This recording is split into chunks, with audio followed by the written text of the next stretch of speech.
Un extraterrestre me salvó en el mar. La profecía que me reveló sobre la humanidad me dejó en shock.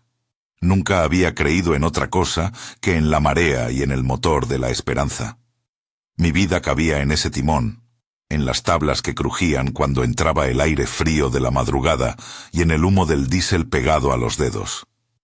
Pero esa madrugada, el mar dejó de ser mar y se volvió otra cosa. Un hueco gigante de silencio y luz que me miró de vuelta. La mano que me sostuvo no fue una mano humana. Fue una presencia tibia, como una palma de sol comprimido, y la luz que la rodeaba no quemaba, pero sabía a metal mojado y a sal recién rajada. Sentí que algo, me levantaba con facilidad, como si mi peso no fuese madero sino algas. Me miró una vez, sin pupilas, con un brillo que tenía dentro punzadas de azul eléctrico. En el pecho me ardió de golpe, un calor fino, sin quemadura, una quemadura que no se ve pero que duele de adentro. La voz no salió por la boca, se instaló bajo las costillas. «No temas», pensé que dijo. No era mi voz ni la de nadie. Era algo que decía en mi lengua y en todas las lenguas a la vez. «No temas, no has llegado aquí por error». Después, como si leyera una página antigua, pronunció una frase que todavía me despierta en la noche. «Hemos esperado. La cosecha se acerca». No puedo describir la estructura como un platillo o una nave, porque no era eso que muestran en las películas. Era más bien una presencia articulada. Líneas de luz que se enrollaban y sostenían un centro como si fueran dedos que cerraban un puño de aire. Al tocar mi frente, como quien pasa una pluma, algo pequeño cayó en mi palma. Una piedra fría con un símbolo grabado. Un círculo atravesado por 3 líneas.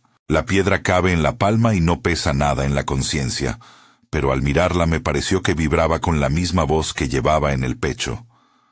La lancha dio un ruido seco al partirse. Abrí los ojos en la arena, el cuerpo pegado a fragmentos de madera y al crucifijo que siempre llevo colgado del cuello.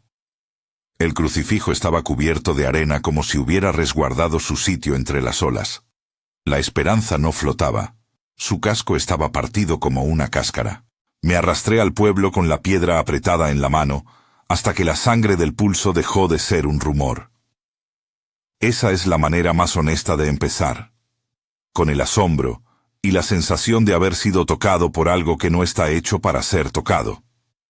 Escribo esto como quien confiesa un pecado o una maravilla, porque lo que vino después me arrancó del mundo que conocía y me dejó entre dos. Si esta historia te atrapa, suscríbete para que no te pierdas lo que viene. Capítulo 1. La madrugada y la piedra. Temprano, la bahía es una onda. Cuando salimos esa noche, las luces del malecón se despegaban como lentejuelas en el agua. La esperanza traqueteaba con el motor quejoso que ya conocía de memoria. Yo tarareaba para ocultar que estaba preocupado por la cuenta de ese mes. Lucía había ido al norte, con la promesa de volver en 15 días. Yo me había quedado con Vicente y los aparejos. La pesca fue mala todo el año, y las mareas traían más redes rotas que pescado.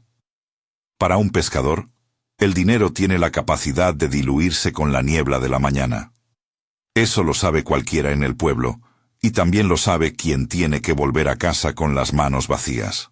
La última vez que vi a Lucía cerca fue en la cocina, con la cara escondida tras un delantal viejo. No hubo reproches. No los hubo nunca de frente. Solo una serie de silencios que se convirtieron en viaje.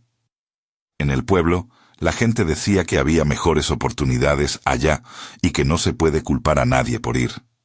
Yo lo entendí y lo odié.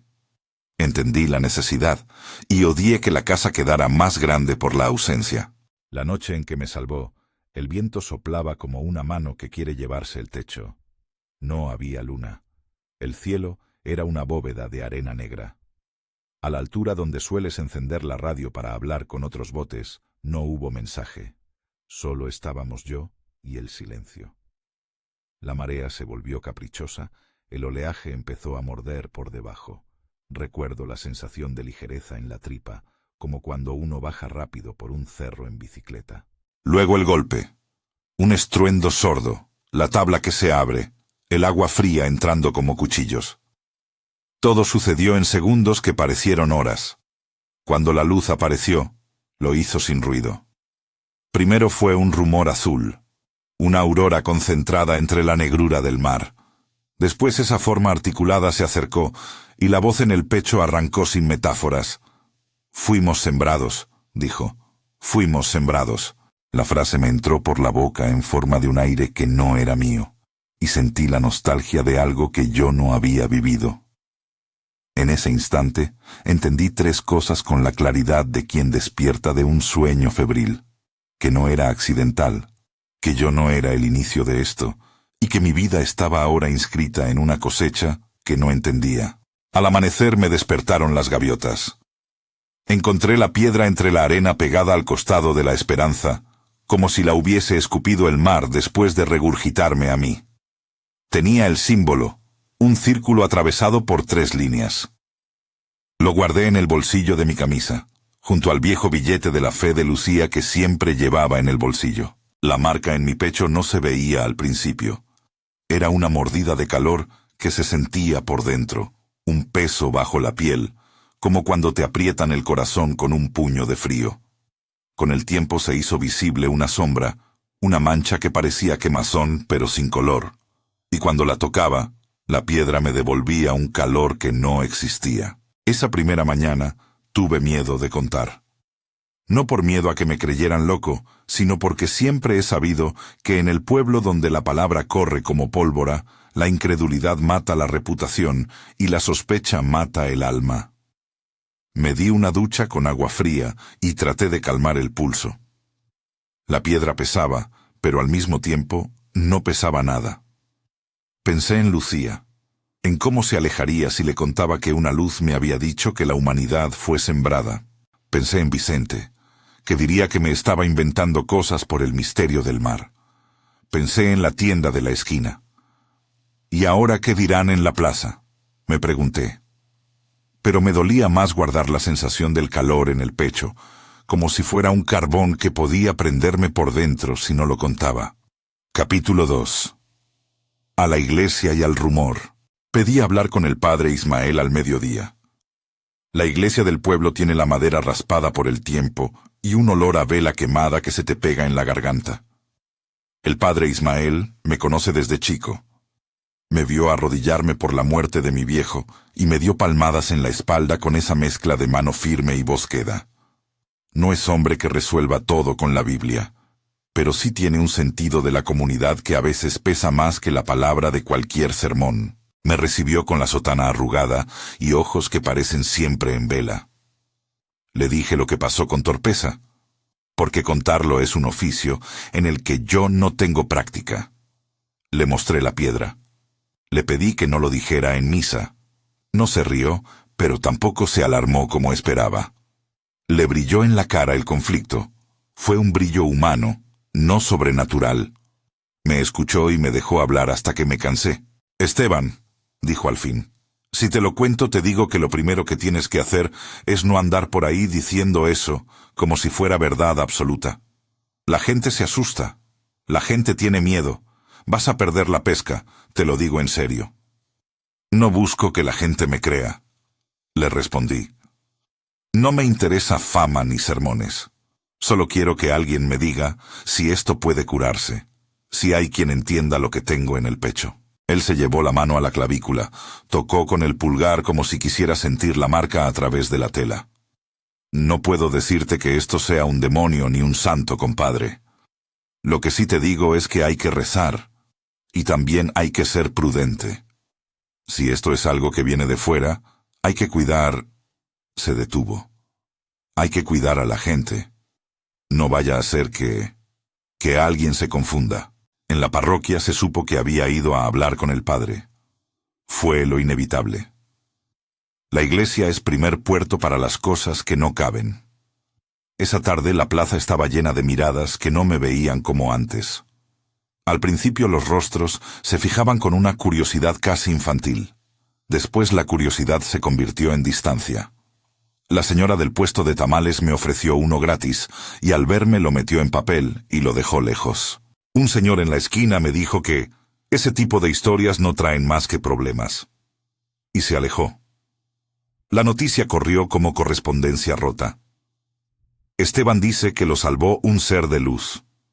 La palabra ser la decían bajito, como si fuera una impostura. A la noche, alguien clavó una nota en la puerta de la iglesia. Cuida lo que cuentas. No queremos problemas. No llevaba firma. La nota olía a tinta y a miedo. Capítulo 3. Voces del abismo. No sé si fue la soledad o la necesidad de saber, pero esa noche me conecté por primera vez al foro que me recomendaron en un chat de pescadores. Voces del abismo. No soy hombre de muchas redes. La tecnología me cuesta. Pero aquel sitio prometía lo que necesitaba, gente que había pasado por lo mismo. Abrí el navegador con manos que todavía olían a mar, y encontré un lugar donde las historias se apilaban como redes. Relatos de luces, de marcas, de piedras con símbolos, fotos borrosas, y una retórica de miedo y fe que se entremezclaba hasta hacerse indistinguible. Leí hasta el amanecer. Había nombres y apodos. Mar adentro. Testigo azul, huella salina. La mayoría eran entradas cortas, testimonios quejumbrosos o delirios nocturnos.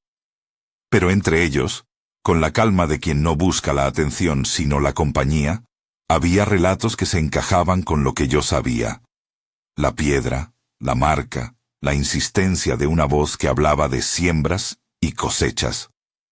Un usuario llamado Rutilio Gard dejó un mensaje que se repetía en varios hilos. No están solos. Cuídense. Busquen a don Rutilio. Junté las piezas. Don Rutilio.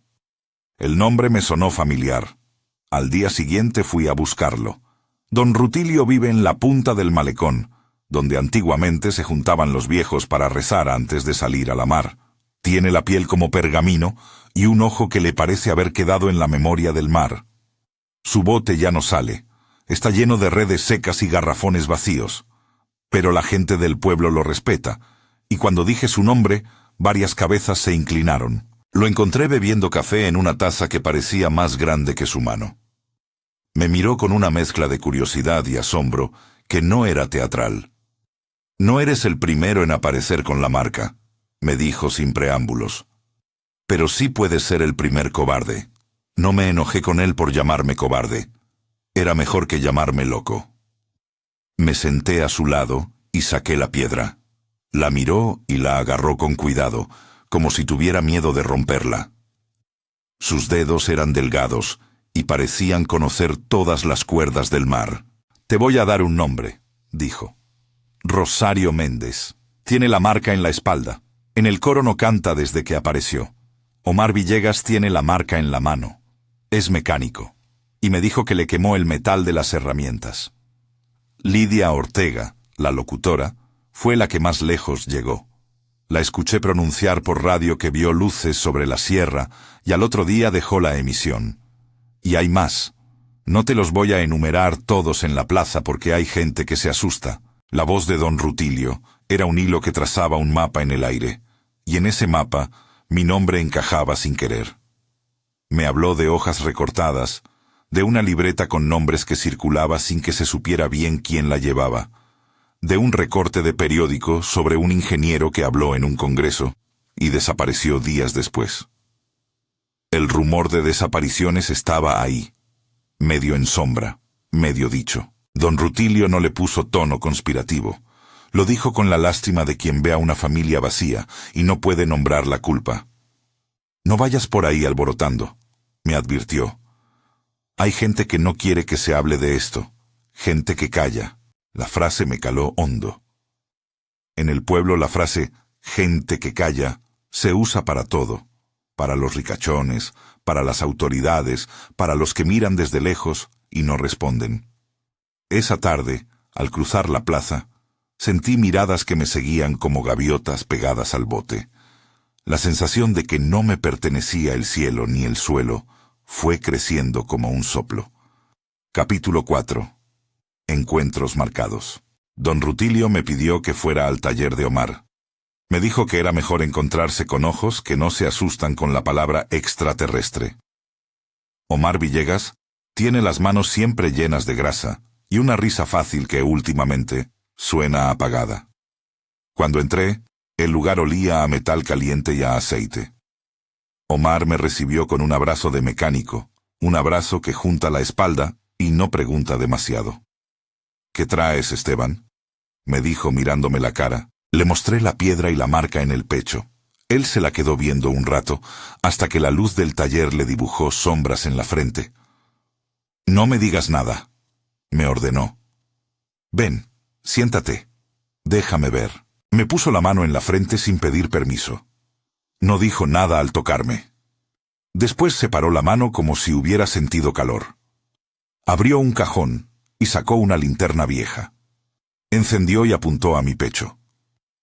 Mi marca no se veía mucho, pero a la luz parecía una quemadura apagada, como si debajo de la piel alguien hubiese esparcido carbón fino. «A mí me pasó con la mano», me dijo Omar. Estaba soldando y la pieza se puso caliente como si tuviera vida. La agarré y me salió un dibujo, como si alguien hubiera marcado con un sello. Yo pensé que era una broma del destino.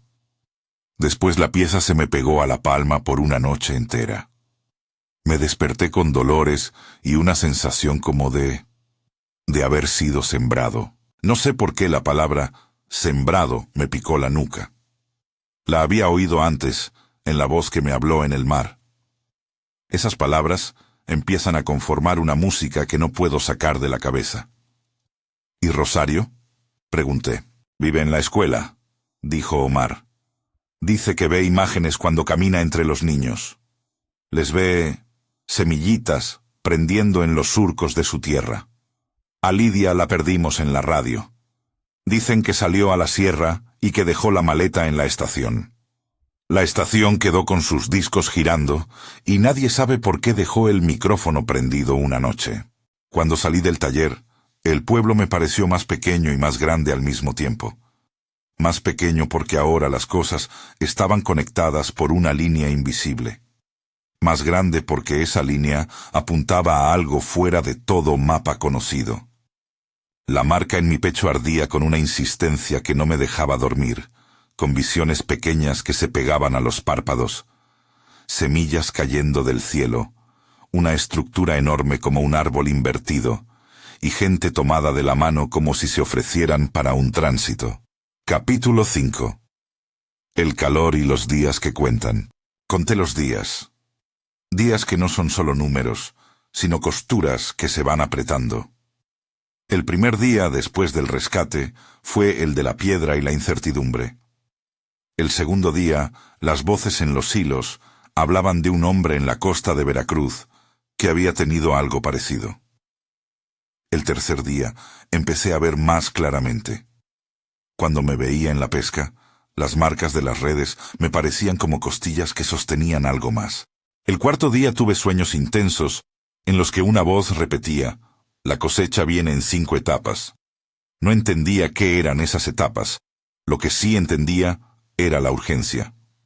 Hay una certeza que tengo y que no puedo compartir sin la frustración de quien no llega a explicar. El calor en el pecho es hora, es reloj y es puerta. Cuando me despierto por la noche siento que alguien me empuja a mirar el mar, y si no voy, me muero un poco de dentro. Lo raro es que a veces, cuando me acerco, el agua parece reflejar algo que no tiene nombre, líneas que no son olas, y una geometría que me recuerda al símbolo de la piedra. Volví a la iglesia una tarde porque pensé en confesar. No esperaba respuestas milagrosas. A lo mejor buscaba la calma de hablar mi delirio en una boca respetada. El padre Ismael me recibió con sopa en la mano. Me miró con esa mezcla de cansancio y ternura. Se sentó y me dijo que rezara por paciencia. Pero también me dijo algo que se quedó pegado en la garganta. Si esto viene de fuera, no es nuestra primera vez con lo extraño. El mundo tiene maneras que la razón no mide. La frase me alivió y me asustó a la vez. Que mi párroco dijera eso era como decir que la comunidad había conocido antes el misterio. Pero él no dijo más. No quiso dar pie a la paranoia. En esos días empezó a correr una lista. No era oficial. Circulaba de mano, en sobres doblados, en mensajes que venían en garrafas de boca a boca. Por las noches, el mismo don Rutilio me miró con seriedad y deslizó una libreta con nombres bajo la mesa del café. No había fotos, solo nombres, apodos y lugares: Rosario, maestra, escuela, Omar, mecánico, taller, Lidia, locutora, radio, y otros que no conocía. En el margen, con una letra temblorosa, alguien había escrito: no hablar en público. La nota tenía también un recorte de periódico doblado que hablaba del ingeniero que habló y luego se fue. La palabra desaparecido aparecía en mayúsculas. Me quedé mirando la libreta como quien mira el rostro de un muerto y no sabe cómo despedirse. Don Rutilio habló bajito. Vas a recibir visitas, no todas buenas.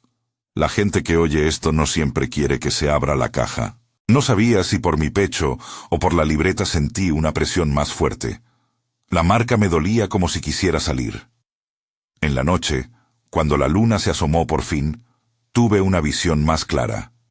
La figura que me había tocado se alzaba en el mar como un árbol invertido, y de sus ramas colgaban líneas de luz que, al tocar la tierra, abrían pequeños destellos como semillas. Era hermoso y horrible a la vez, porque entendí que esas semillas no eran de flores, sino de decisiones. La voz que ya conocía dijo, con paciencia de cosechador: se escogerán. Algunos seguirán el curso, otros quedarán. Capítulo 6. La opción de hablar. Hablar tenía consecuencias y permanecer callado también. Las palabras que salían de mi boca eran peligrosas. Podían llevar a la gente a creer en fantasmas y a buscar explicaciones con antorchas. Callar me carcomía por dentro. Tenía frente a mí un dilema que no había esperanzas de resolver con lógica. Permanecer como el buen hijo que guarda silencio o tomar la carga de ser el que llama a otros a la mesa. Una tarde, Vicente me encontró en la orilla mirando la piedra. Se sentó sin que le invitara y me miró con esa mezcla de hermano y juez que hace la familia. ¿Vas a montar show o qué?, preguntó al fin.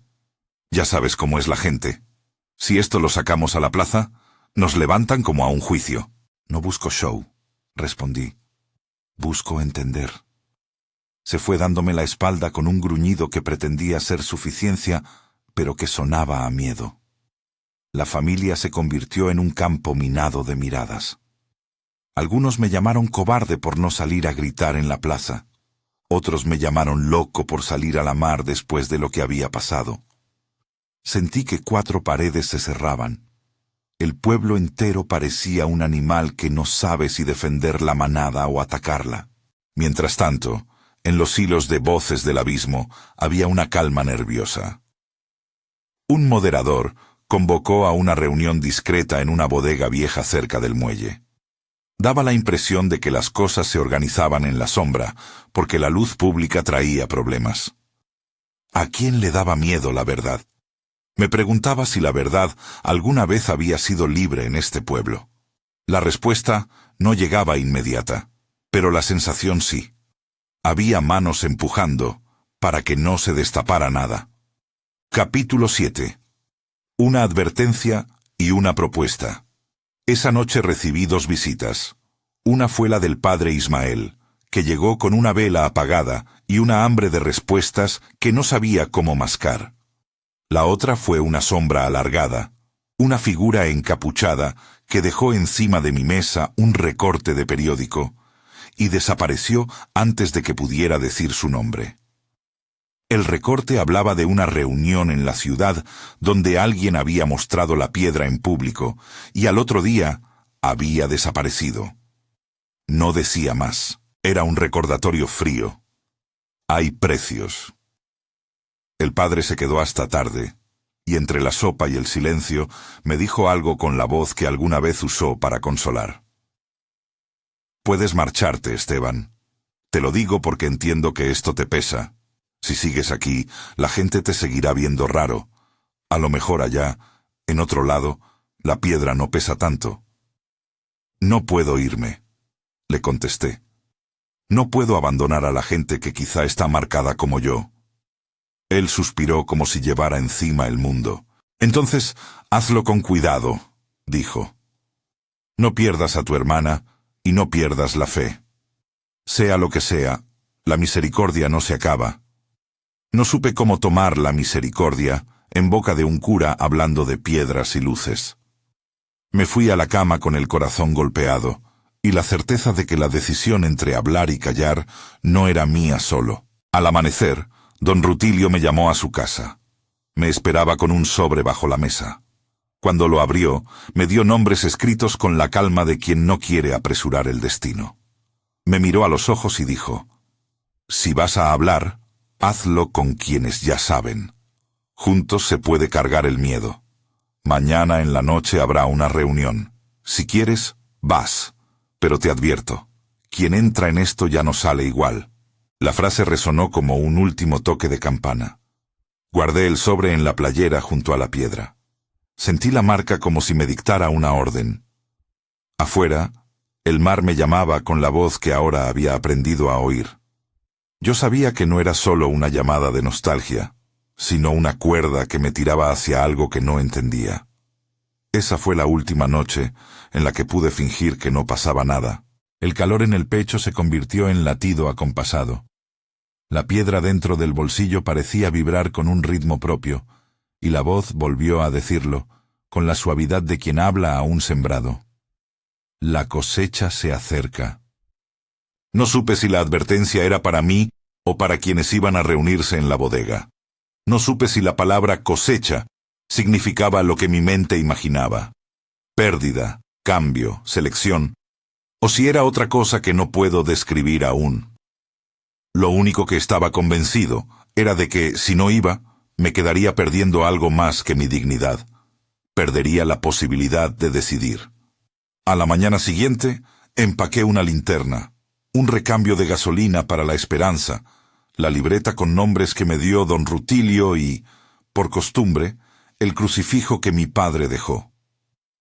Salí a la calle y noté que la gente me miraba con el mismo desconcierto que aquellas primeras horas. Parecía que el pueblo se iba a dividir en quienes protegerían su silencio y quienes aceptarían cargar la extrañeza.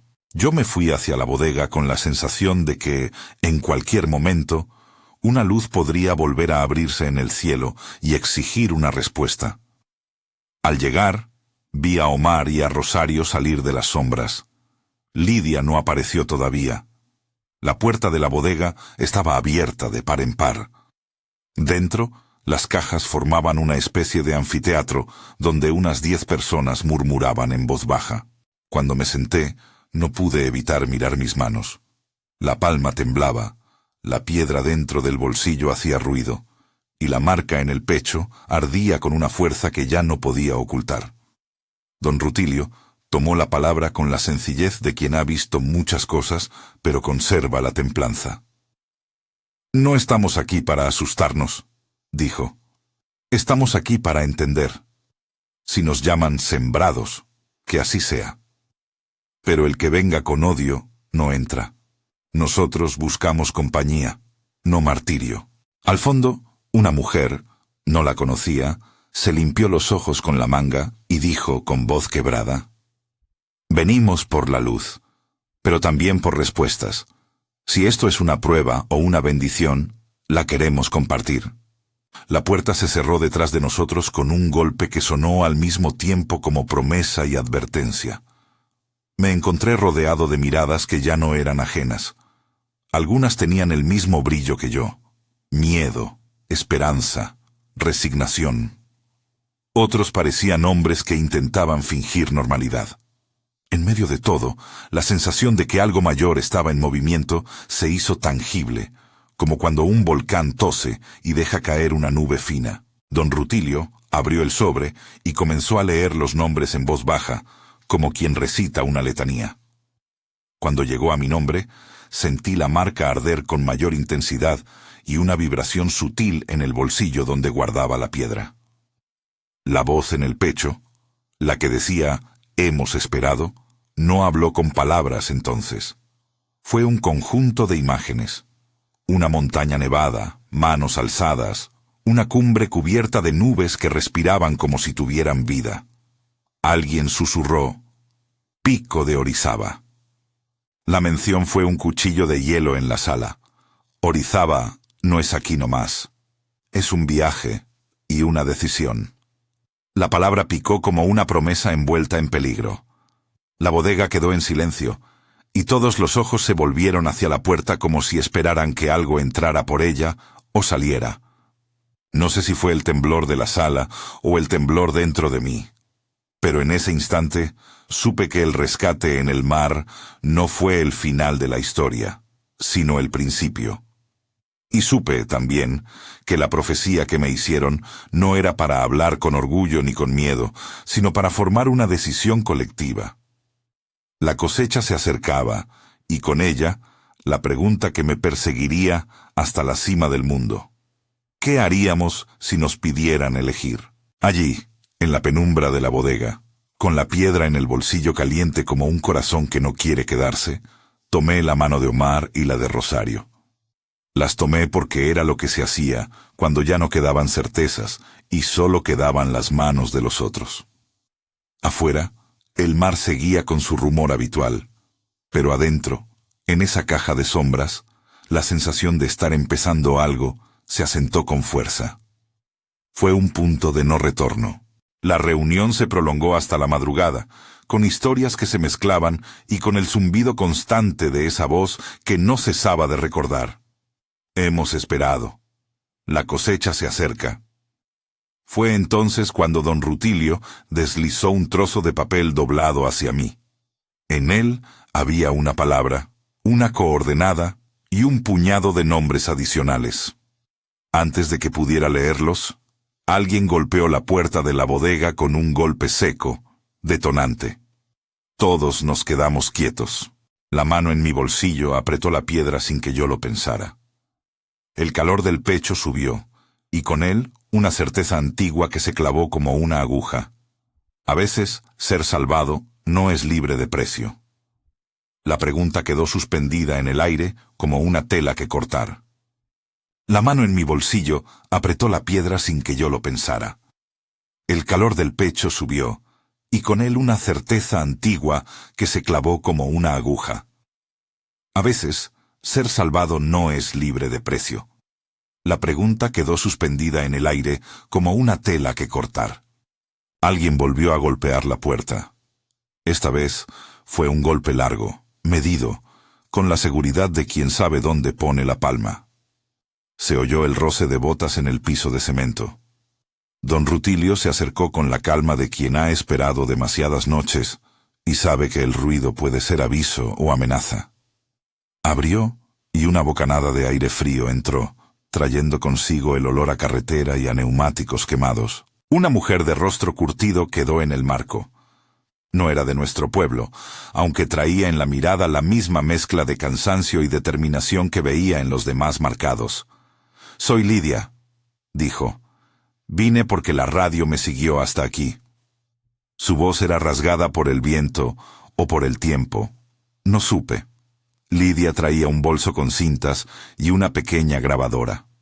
Sus ojos estaban hinchados, como después de llorar mucho, pero hablaba con la precisión de quien ha medido palabras para no desperdiciarlas. Cuando entró, el aire de la bodega cambió. Algunos soltaron un suspiro que sabía a alivio. Lidia dejó la grabadora sobre una caja y contó con la misma calma que si leyera una receta. Salió de la estación la madrugada que vio la luz en la sierra. Manejó hacia la nada por una carretera que parecía menos camino y más señal. En la señal dejó una cinta con lo que dijo que había oído en el aire. Voces que no eran voces, y de pronto la habitación de su auto se llenó de un aroma a tierra mojada y plástico nuevo. A la mañana siguiente, dejó la maleta aunque no entendía por qué. No fue una pérdida, sino una elección que la había desasido de algo. Nos miramos todos como si su narración fuera un espejo que nos devolvía lo mismo que ya sentimos en el pecho. Cuando fue mi turno, le mostré la piedra y conté lo del golpe en la lancha, las palabras en mi costado. Ella solo asintió con la cabeza, como quien reconoce patrón en el ruido. «No vinimos aquí por espectáculo», dijo. «Vinimos porque alguien nos dejó una llave y debemos decidir si abrimos una puerta que no conocemos». Alguien en la bodega murmuró una risa corta, más por nervio que por humor. Don Rutilio volvió a abrir el sobre y extendió la lista. En el borde estaba escrito con lápiz: 7 días. Nadie explicó el número. La palabra flotó con la pesadez del presagio. La voz dentro de mí repitió la cifra como si la contara en voz baja. 7. Pensé en cuántas veces había mirado la marea en 7 días, en cómo cada marea es memoria y promesa. Ahora, en lugar de peces, parecía que el calendario llevaba una cuenta. Salí de la bodega con Lidia y Omar. Afuera, la noche era un paño limpio, y el malecón brillaba con la humedad de la lluvia que no había caído. En la plaza, una patrulla pasó despacio. No le prestamos atención. Era un ruido que no quería ver como presagio. Caminamos en silencio hasta que Omar sacó un cigarro, lo encendió y sopló la luz con una mano que temblaba menos de lo que él quería aparentar. «¿Qué vamos a hacer?», preguntó, porque las preguntas a veces sirven para poner techo a la inquietud. «Subir», dije. «Reunirnos en Orizaba». Omar soltó una risa amarga. «Orizaba es idea de alguien que vio mucho libro y poco barefoot, compadre». Le miré en la cara y no reí. Orizaba no era capricho. Había algo simbólico en la cumbre. Altura, límite entre cielo y tierra, un sitio que obliga a decidir. Pensé en la montaña como en un jurado sin rostro. En la mañana, el pueblo estaba como siempre. Gente barriendo la banqueta, el hombre de las tortillas con su canasta, niños corriendo con balones desinflados. Pero yo veía líneas donde antes no las veía, miradas que se escondían, animales que evitaban pasar cerca de mí, la franja del mar que parecía extrañamente quieta. Lucía no estaba. Nunca lo estaba cuando las cosas se ponían complejas. Su ausencia, que antes pesaba por cosas cotidianas, ahora adquiría la textura de una posibilidad. Que ella se fuera y no volviera, o que volviera y me encontrara diferente, con la marca, con la piedra, con la historia que no puede decirse sin romper a alguien. Hablé con mi hermano. La conversación fue breve y áspera. Vicente no había perdido la costumbre de la ironía para protegerse. Dijo que si me iba con gente rara, que no contara con su ayuda para el bote. Dijo también, con un hilo de verdad que dolía más que la burla, que si me involucraba con ese asunto, podría poner en riesgo a la familia. Le respondí que ya no podía zafarme de eso, que si existía la posibilidad de que más de nosotros tuviéramos que escoger, yo no me movería sin haber intentado hablar. No dimos más vueltas. El silencio entre nosotros quedó como un puente resquebrajado. El día que empecé a preparar la salida del pueblo, estuvo marcado por pequeñas tareas que parecían menudencias, y que sin embargo pesaban como anotaciones en un libro administrativo. Vender algo para reunir gasolina, hablar con el mecánico para arreglar el motor chico, empacar linternas, comprar botas que no se deshicieran en barro. Todo lo hice con una sensación de ceremonia. Cada objeto que metía en una mochila era una decisión que me acercaba a una frontera. Don Rutilio, que no era hombre de muchos vocablos, me pasó un mapa escrito a mano y una hoja con nombres de personas en la carretera. Estaciones donde detenerse, posadas pequeñas que no aparecían en las guías y líneas de teléfono que no siempre contestaban. Lo hizo con la ternura de quien me veía como a un hijo que va a una guerra. No hablamos de posible muerte, eso nadie lo pronunció. Hablamos de ceder el miedo como quien cede una camisa vieja para abrigar a otro. Me dio además una medallita alrededor del cuello, un trozo de tela con un nudo. Me dijo, llévala, no por fe, sino por costumbre. La costumbre nos aguanta. La noche antes de partir tuvimos la primera baja concreta. Omar desapareció. No se fue por voluntad propia ni dejó nota. Vinieron por la mañana a decir que la puerta del taller estaba abierta y que había señales de fuerza en la madera, como si alguien hubiera empujado desde adentro. Su coche quedó en la calle con la puerta abierta. La radio en el coche seguía prendida, pero solo se oía el zumbido. Nadie le había visto salir. La noticia corrió por el pueblo con la rapidez de algo que no quieres creer. Las teorías fueron muchas y ninguna completa. Se habló de pelea, de fuga, de amenaza, de que quizá él había decidido irse por su cuenta a la ciudad. Pero el olor a metal de su taller, que yo había olido tantas veces, se convirtió en memoria de manos que ya no estaban. Esa noche, mientras empacaba, sentí el calor en el pecho más fuerte que nunca. Era un latido más urgente, y la piedra en el bolsillo parecía tener su propia respiración. No dormí. A las 3 de la mañana salí a la calle y me senté donde antes me sentaba con Vicente. Miré el cielo y pensé en estaciones que se repiten. Fuego que se apaga, fuego que regresa. Lidia me llamó en la madrugada. Su voz estaba rota y dijo algo que me heló. Alguien estuvo en mi casa. Encontré una nota. No vayan a la montaña. No dijo quién la dejó.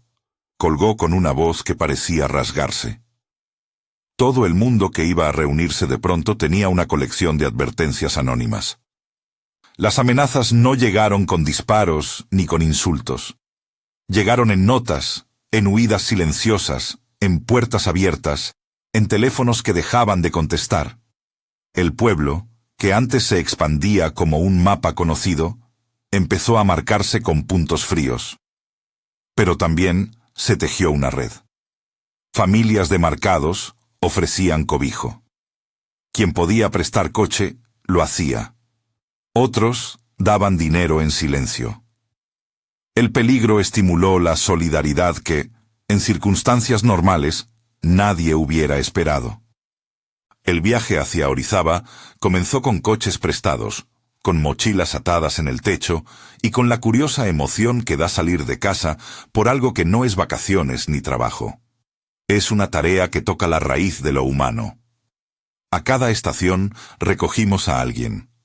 Rosario con su andar de maestra que iba y venía con nombres en la lengua. Lidia con la voz que ya no narraba noticias, sino advertencias. Íbamos en silencio mucho del tiempo. La carretera nos estiró como una cinta. El paisaje, que en el plano era solo verde y tajo, se convirtió para mí en algo que vibraba con la misma geometría que la piedra. Líneas que se cruzaban, curvas que insistían en volver a un punto. Cada vez que alguien miraba su pecho, había un segundo en que su respiración se detenía. Era una confirmación muda de que todos llevábamos el mismo reloj dentro. En el 5.º día de la cuenta regresiva, mientras la camioneta subía un tramo de carretera que pareciera entregarse a la montaña, tuve una visión muy clara. Me vi a mí mismo de espaldas, en la ladera de Orizaba, mirando hacia un valle que respiraba. A mi lado, la figura que me rescató no tenía contornos firmes, sino que era un entramado de luces que se entrelazaban con mi sombra. La voz dijo entonces algo que no escuché en palabras, sino que entendí como si una mano rozara los pliegues de mi historia. Se escogerán, no por maldad, sino por orden. La idea de orden me dio náuseas. ¿Orden para quién? ¿Qué valor tenía la elección si obedecía a una regla que yo no conocía?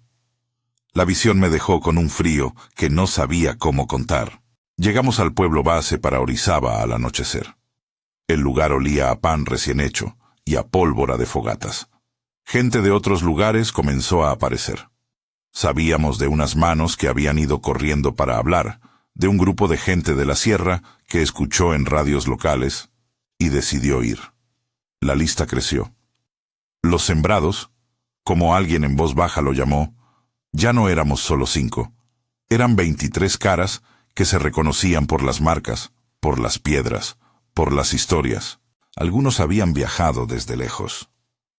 Las noticias hablaban en susurros de las marcas y de un pequeño grupo que se reunía en la plaza principal para decidir la subida. Nadie del gobierno local auxilió abiertamente. Tampoco lo pedimos. La sensación era que la montaña se acercaba a nosotros con su propia paciencia. Antes de la subida, el padre Ismael nos ofreció la iglesia como refugio para dormir. Fue un gesto que nos recordó que la iglesia, con toda su fragilidad humana, todavía podía ser casa. Nos sentamos en su nave con las mochilas a los pies y hablamos mucho de todo y de nada. Alguien sacó una guitarra y empezó a puntear una canción que nadie terminó. En ese ambiente tenuemente cómplice, Lidia encendió su grabadora y decidió dejar por escrito lo que cada uno sentía. Hicimos rondas de palabra. Rosario habló de sus alumnos y de cómo, frente a la pizarra, la visión de Semillas la había hecho llorar porque supo que algunos chicos no podían esperar a ser elegidos.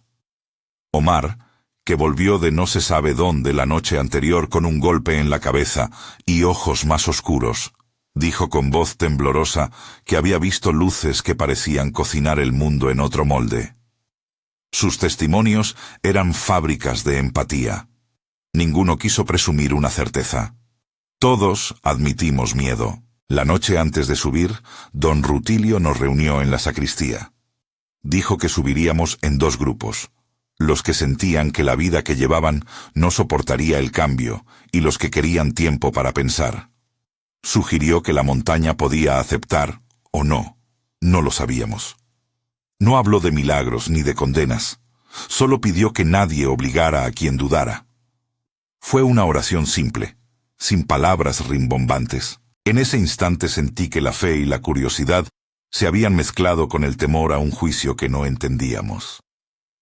Al amanecer partimos. El viento en los primeros tramos olía a pino y a barro. La caminata era dura. La altitud empezaba a hacer mella en los que no estábamos acostumbrados. Subiendo, nos organizamos en parejas. A mi lado iba Rosario. Iba ligera, con la firmeza de quien enseña a andar y sabe cuándo soltar la mano. Hablamos poco. Ella me contó de una canción que le venía cuando caminaba por el campo, una letra que hablaba de semillas que no esperan ser comprendidas. Le dije que la cantara.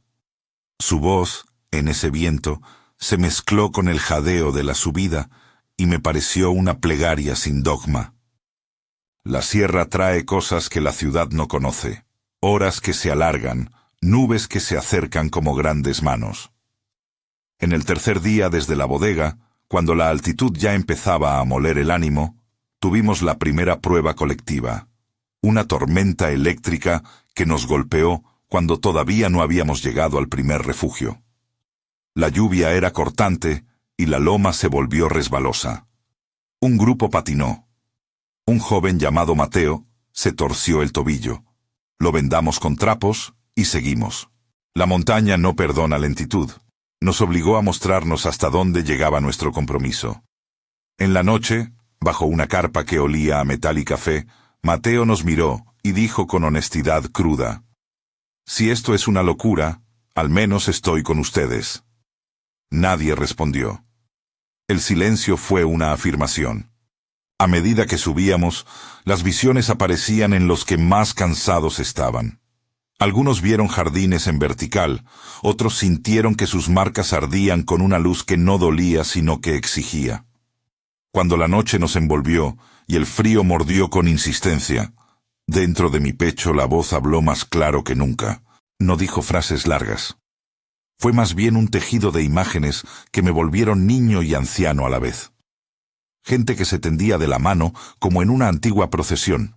Una luz que atravesaba la tierra como si la atravesaran con agujas suaves. Y la sensación de que la decisión que tomaríamos estaría más cerca de abrir una puerta que de cruzarla.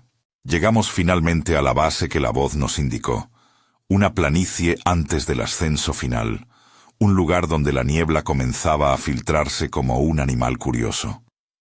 Ahí, la atmósfera era densa, cargada de murmullos. Se podía ver a lo lejos la silueta de Orizaba, y en la cima, como un punto pálido, una luz que no correspondía a faro ni a fogata. Nadie lo dijo en voz alta, pero la vimos todos. Nos separamos en pequeños grupos. Algunos se arrodillaron a orar. Otros cerraron los ojos para no mirar. En mi bolsillo, la piedra vibraba como si respondiera a un ritmo que tenía su propio lenguaje. Sentí que las manos de Lidia y Rosario apretaban la mía y que cada apretón era una respuesta a una pregunta que no quería formular. Antes del ascenso final, el padre Ismael se acercó. Venía con el semblante de quien ha rezado y ha pensado mucho. Me puso la mano en el hombro y dijo, con una mezcla de verdad pastoral y miedo humano: no sé si esto es obra del cielo o del mar, Esteban. No sé si hay juicio o misericordia en ello. Solo sé que te doy la bendición de intentar vivir con la decisión que tomes. No me prometió que tendría razón, ni que la Iglesia avalara nada. Me dio una bendición humana, que quizás era lo único que necesitábamos. Reconocimiento. Subimos la última hora en silencio. La roca cortaba los guantes y el aliento se volvía vapor que se disolvía en la noche. La luz en la cumbre se hizo más clara. Parecía moverse con una cadencia que se adaptaba a la marea y a la respiración. Algunos empezaron a cantar en voz baja, como si la música fuera el pegamento que impedía que la locura se desbordara. La cumbre ahora era una mancha de hielo y piedra que recibía a los que llegaban. A mi alrededor, las marcas ardían como pequeñas hogueras sujetas a la piel. La voz, dentro de cada uno, ya no hablaba en plural. Se acercaba directa, íntima. Hemos esperado. La cosecha se acerca. Cuando faltaban apenas segundos para tocar la cima, Lidia paró y se volteó. Sus ojos estaban húmedos pero firmes. Si no volvéis, dijo, que se acuerden de nosotros por lo que hicimos aquí, por no traicionar la vida de otros por el miedo. Si volvéis, apretad la mano y contad lo que veáis, aunque no os crean. No era un discurso heroico, era una petición humana. Miré a cada rostro. Había miedo, pero también una calma que parecía provenir de haber entregado todo lo que podían soltar. Para algunos, la subida era la esperanza de entender. Para otros, la apuesta extrema de aceptar una promesa. Llegamos al filo. La luz era como una malla que respiraba, más que una fuente puntual. Allí, en el límite entre el aire y la roca, la voz se insonorizó y pasó a ser una sensación amplia que tocó mi pecho, y por reflejo, la piedra se calentó hasta quemar un poco el bolsillo. La marca en mi pecho, que había sido mancha y memoria, ahora brilló con contornos más nítidos. El círculo con 3 líneas, igual que la piedra, como si fueran piezas de un mismo alfabeto. Se oyó una exhalación colectiva, como si la montaña misma se hubiera puesto a rezar. Entonces, en momentos que no sé si fueron segundos o siglos, apareció delante de nosotros una figura de luz casi humana, pero sin rasgos definidos. No se movía como esperaba. Se abrió como si el aire se plegara y mostrara un espacio adentro. La voz, esta vez no solo en mi pecho sino en la piel de todos, habló sin forzar. No temáis. No sois accidente. Fuisteis sembrados en un campo para crecer con la tierra. La cosecha es decisión y tránsito. Algunos serán llamados a quedarse, otros a ir. La frase fue una invocación que no pedía respuesta. La idea de ser llamados a quedarse o a ir pesaba más que cualquier sentencia.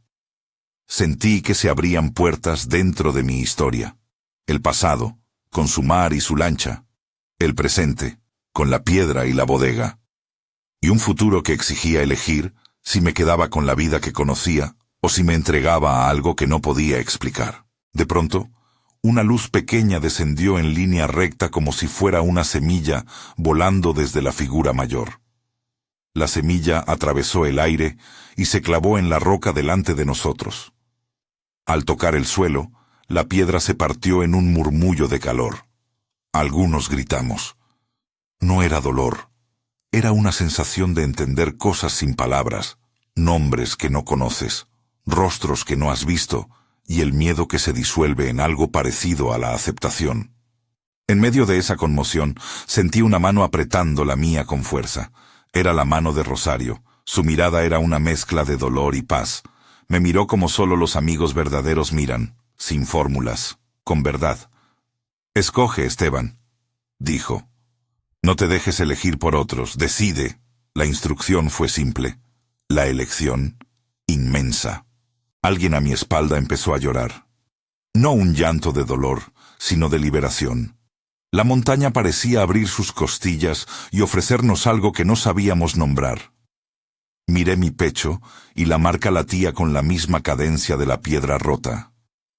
Recordé la lancha, el crucifijo, el olor a diésel y la cara de Lucía. Pensé en Vicente, en el pueblo, en la bodega. Pensé en don Rutilio con su mirada seca. Pensé en el ingeniero desaparecido y en la nota que hallé en mi mesa. Pensé en todo lo que perdería si me iba. También pensé en lo que podría ganar. La posibilidad de saber por qué la voz me dijo que fui sembrado y qué quería decir la cosecha. Alguien comenzó a bajar la cabeza. No escuché un veredicto oficial, porque no existió. La elección se jugó como si cada uno tuviera una semilla en la mano y debiera decidir si la plantaba o la guardaba. No hubo órdenes. Hubo libertad con su peso.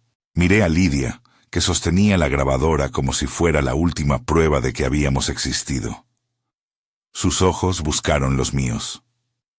Me dijo con un hilo de voz: «Si te quedas, aquí estaré para contar». No supe si mis manos temblaron por el frío o por el temblor de la decisión. La piedra en mi bolsillo había dejado de vibrar. La marca en mi pecho ardía con lentitud. Cerré los ojos y por primera vez desde la lancha no escuché la voz como quien dicta una sentencia, sino como quien ofrece una puerta. Elegí quedarme. No fue un gesto heroico. Fue la suma de todas las cosas que me anclaban a la tierra. El crucifijo pegado al cuero, la promesa de volver a mirar los ojos de Lucía, la raíz de esta pequeña comunidad que me rodeaba. No elegí por miedo a lo desconocido ni por cobardía. Elegí con la fragilidad de quien sabe que la vida es interdependencia. Tomé la mano de Rosario y la apreté hasta sentir su piel. A mi lado, varios hicieron lo mismo. Otros, en tensión distinta, dieron un paso adelante como si la montaña los llamara a ir. Vi a Mateo cojeando y sonriendo al mismo tiempo. Vi a Lidia poner la grabadora en su pecho como una reliquia. La figura de luz se inclinó, si se puede decir que la luz se inclina. Un murmullo como de hojas secas nos llegó al oído, y la voz, que parecía más cercana, dijo: «Habéis elegido». No dijo mucho más.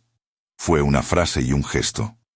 La montaña, en la quietud que siguió, parecía cobrar un aliento. Entonces, ocurrió algo que nadie esperaba y que nadie podía predecir. En un movimiento leve como una página al viento, las marcas de quienes habían elegido empezar a brillar más intensamente. No era una luz que quemara. Era una claridad que parecía medir la densidad de cada decisión. Algunos soltaron gemidos de alivio. Otros cerraron los puños. Lidia colapsó en las rodillas como si el peso de la elección la hubiera liberado.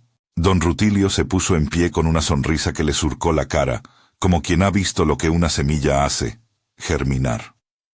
Apenas sabíamos lo que sucedería después. Hubo quienes dijeron que la montaña aceptó a algunos y que a otros no. Hubo quienes dijeron que vieron sendas que se abrían hacia un bosque de luz y que ya no tenían miedo de cruzarlas. Nadie supo decir en términos comunes lo que pasó. Lo único palpable era el cambio en la temperatura del aire y la manera en que la noche se partió en dos, antes y después de la elección. En la salida hacia abajo, los que habíamos decidido quedarnos lo hicimos con el corazón partido y lleno al mismo tiempo. La marcha de regreso fue silenciosa, distinta a la subida. Había cierta paz en los que regresaban y una gravedad en los que se marchaban. Me sentí diferente de todos modos, como si la piedra en mi bolsillo hubiera perdido peso. La marca en mi pecho ya no ardía con la profundidad de antes, sino con una calma que pedía silencio. Al llegar a la base de la montaña, supimos que las cosas no volverían a ser iguales. En el pueblo, las noticias viajaron como una ola que rompía en silencio. Algunos se habían ido y no regresaron. Otros volvieron con ojos cambiados. Los nombres de quienes ascendieron circulaban en voz baja. La comunidad se partió en formas que no siempre eran evidentes. La Iglesia no dio un veredicto. El padre Ismael, con la hondura de quien había acompañado a gente en crisis, nos dijo simplemente que la vida sigue, que la decisión de cada uno no es una amenaza para la fe. Fue un consuelo mudo, pero no nulo. Los días siguientes fueron de reconstrucción lenta. La esperanza seguía en la playa, partida, como un recuerdo de otro mundo que todavía no cerraba. La gente comenzó a encender velas en la iglesia por los que faltaban. Las notas anónimas se redujeron. Algunos que se habían ido dejaron cartas, pequeñas palabras que hablaban de paz. Otros simplemente no dejaron nada. A mí me costó retomar la faena de cada día. Ir a la orilla, limpiar las redes, rehacer las cuentas. En la noche, cuando cerraba la puerta, la piedra dentro del bolsillo me recordaba la cima y la cara de quienes se fueron.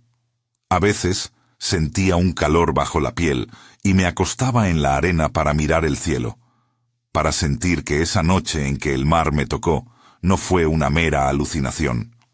La comunidad de los marcados no desapareció, se transformó. Hicimos encuentros pequeños, nos leímos unos a otros, dejamos testimonio en la voz de Lidia que, con lágrimas y temblor, grabó lo que pasó y lo puso en la parte más profunda del foro, Voces del Abismo. No queríamos fama ni conspiraciones, queríamos memoria. Con el tiempo llegaron cartas de otros lugares. Gente que había escuchado y sentía el mismo calor en el pecho preguntaba si éramos muchos. Les contestábamos con cautela. No podíamos convertir la experiencia en dogma ni en corriente. Era una marca íntima que exigía respeto y prudencia. En la plaza, la vida reanudó su ritmo difícil. Los niños volvieron a la escuela, la panadería volvió a oler a masa y el sol continuó su curso indiferente. Una tarde, meses después, cuando ya la memoria de la noche en que me salvó empezaba a adquirir bordes más suaves, me acerqué a la orilla y tomé la piedra que había guardado en un cajón. La miré con la curiosidad de un hombre que vuelve a mirar una foto antigua. Recordé la voz, la cumbre, la decisión. No obtuve una explicación clara de por qué me eligieron a mí, ni de qué significaba exactamente la cosecha en su totalidad. Lo que sí tengo es la certeza de que fuimos puestos en una postura ante el mundo. Algunos tuvieron que cruzar y otros quedarse para hacerlo. Esa certeza me deja con una pregunta que no se despeja. Si fuimos sembrados, ¿qué clase de jardineros somos? Miro ahora a la gente del pueblo con otra ternura. Algunos me miran con distancia todavía, otros me llaman por mi nombre como si nada hubiera pasado. Quizá esa es la gracia de la vida, seguir con lo que sabemos y con lo que aún ignoramos. La piedra continúa conmigo, no como un tesoro, sino como una herida que enseñó a cicatrizar. La marca en mi pecho dejó de arder como antes. Ahora es una memoria cálida que aparece de vez en cuando, como un viejo amigo que viene a recordar lo que aprendimos juntos. No puedo concluir con certeza sobre lo que aquellos que se fueron hallaron en la cima. No soy su portavoz, ni tengo derecho a decir que sé. Lo que sí puedo contar es que, desde entonces, en las noches, cuando el mar respira y la marea juega a devolver objetos, tengo la sensación de que hay puertas que permanecerán siempre entreabiertas. Algunas se abren para que pasemos y otras se cierran para que alguien más venga a tocarlas. Y en ese entreabrir yace una llamada. No siempre la comprendemos, pero nos obliga a decidir. Si llegaste hasta aquí y esta historia te movió, dime, ¿qué habrías hecho tú en mi lugar? Escríbelo en los comentarios. Me interesa saber cómo otras manos sostendrían la piedra. Nota: esta es una obra de ficción. Los nombres, lugares y eventos recrean una narrativa imaginaria.